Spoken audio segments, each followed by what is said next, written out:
i cili në një kohë që kishte shumë nevojë, një student i ri, pas një përvojë ushtarake, sepse këtë bën ZPS-ja. ZPS-ja po rishkruan historinë. Çështja e prokurorisë kundër zotit Kadri Veseli mund të përshkruhet më sakt si në vijim, si një përpjekje për të gjetur një brirëshin. Por më shumë se 5 vjet, që prej kur u ngrit aktakuza në çështje gjyqësore, madje edhe më parë, që në 2015, kur u krijuan dhomat e specializuara dhe filluan hetimet, ZPS-ja ka gjëmuar diçka që nuk ekziston. Konkretisht, janë përpjekur të gjejnë prova për përfshirjen e zotit Kadri Veseli në veprimtari kriminale. Ai është rast unik në këtë çështje gjyqësore, sepse nuk ka asnjë provë. E jo më të ketë bërë në një vepër penale.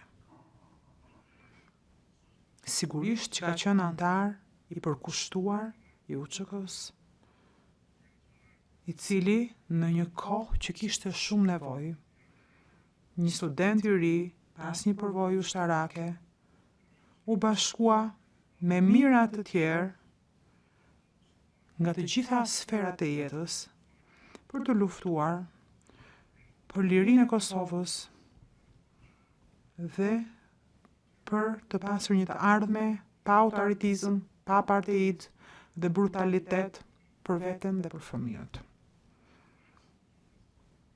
Po ky nuk është një krim, as pak. Dhe në rolin e tij pranë UÇK-s, me krenari dhe kurajo dhe tërësisht në mënyrë legjitime, nuk do të thotë që zoti Veseli të ketë marrë pjesë ndonjëherë në veprimtari kriminale. Provat lidhur me zotin Veseli, ose për të qenë më të saktë, mungesa e këtyre provave, flasin në vetvete. Sipas nesh, shpjegimet profesionale, kriminalistike të këtyre provave pikërisht vërtetojnë se nuk ka pasur asnjë element kriminal në të. Të ndjekësh të pamundurën, këtë ka bërë ZPS-ja gjatë gjithë kohës, në mënyrë të vazhdueshme, kanë ndjekur rrugën për të gjetur prova dhe kanë shpresuar se diçka do dalë në fund. Në mënyrë të dëshpëruar, janë përpjekur të kapen pas çdo fjale. Kanë luftuar me çdo mulli ere për gjatë rrugës.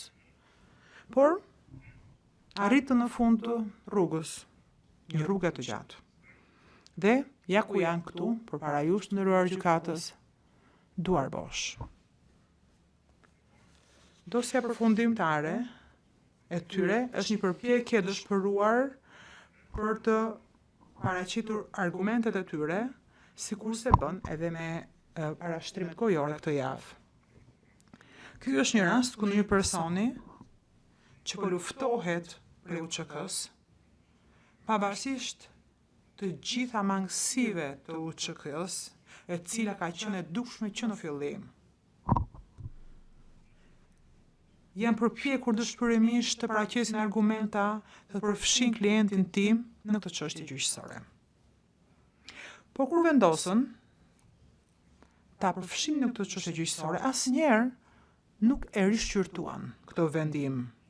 Edhe pse çdo dëshmitar që sollën këtu nuk dha ndonjë provë kundër zotit Veseli. Madje as nuk e kishin dëgjuar ndonjëherë emrin e tij. Po prap ZPS-ja në mënyrë publike nuk u tërhoq në asnjë moment në lidhje me këtë çështje. Qoftë privatisht, por ama unë besoj që kur kanë shkuar në zyrat e tyre, pas gjykimit e kanë menduar këtë gjë. Dhe thellë në zemër kanë pasur dyshimet e veta.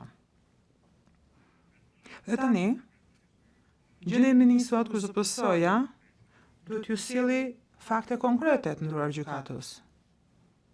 Dhe pikërisht shohim këto dyshime të cilat manifestojnë mangësi që o shëtin nga parashtrimet e tyre. Mjaft të shohim rreshtat e parë të dosjes së tyre, të cilën e kam përsëritur disa herë edhe në gjykat. Deklarata publike që betonin të ndëshkonin oponentët, rregullore të diktuara që tregonin trajtimin e tyre të pamëshirshëm, urdhra që tregonin një praktikë që i shënjestronte ata.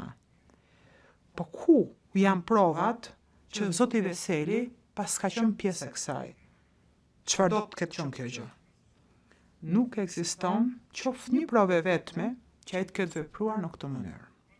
Përkundrazi, provat tregojnë se ai ka punuar në UÇK që të parandalonte civilët e Kosovës, të përdor fjalët e ZPS-së tani, që të ndëshkoheshin, të trajtoheshin në mënyrë të pamëshirshme, ato një shënjestroheshin. Dhe këtë e ka bërë duke u angazhuar me komunitetin diplomatik, me komunitetin e fushës së zbulimit jashtë vendit, që ta kupton në UÇK-n dhe të ndihmonte njerëzit e Kosovës. Siç pretendon zoti Tiger, ashtu është, nuk filloi me sulmin ndaj familjes Jashari nga forcat serbe. Donë se zoti Tiger nuk janë goja të thot nga forcat serbe, apo qoftë ta përmendi fushatën serbe. Sepse këtë bën ZPS-ja po rishkruan historinë. Në fakt, ashtu është. Ka filluar shumë kohë përpara kësaj, përpara këtij sulmi. Siç e di shumë mirë zoti Tiger, sepse ka qenë pjesë e prokurorisë që ndoqi penalisht këtë çështje në ish tribunalin e Hagës.